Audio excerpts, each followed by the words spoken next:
নলহাটিতে বিশেষ অভিযান, ধরা পড়ল গাঁজা চক্র, মহিলা সহ 4 জন গ্রেফতার।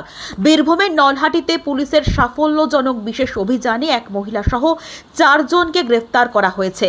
পুলিশ সূত্রে খবর, গোপন সূত্রে খবর পাওয়ার পর গতকাল রাত প্রায় 12টার সময় রামপুরহাট মহকুমার পুলিশ আধিকারিক গোবিন্দ শেখদারের নেতৃত্বে ও নলহাটি থানার ভারপ্রাপ্ত আধিকারিক মোহাম্মদ আলীর উপস্থিতিতে নলহাটি আজিমগঞ্জ রেলগেট সংলগ্ন তেঁতুলতলা বাসস্ট্যান্ড এলাকায় এই অভিযান চালানো হয়। অভিযানে ধৃতদের কাছে থাকা 4টি বস্তা থেকে সেলোটেপ মোড়ানো মোট 25টি প্যাকেটে প্রায় 25 কেজি গাঁজা উদ্ধার করা হয়।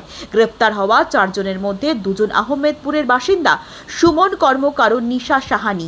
বাকিদের নাম আসগার শেখ ও খায়ালুল আলম। নলহাটি থানার পুলিশ জানিয়েছে, উদ্ধার হওয়া গাঁজার বাজার মূল্য কয়েক লক্ষ টাকা হতে পারে।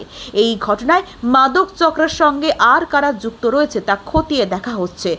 ধৃতদের আজ সকালে রামপুরহাট মহকুমা আদালতে তোলা হবে।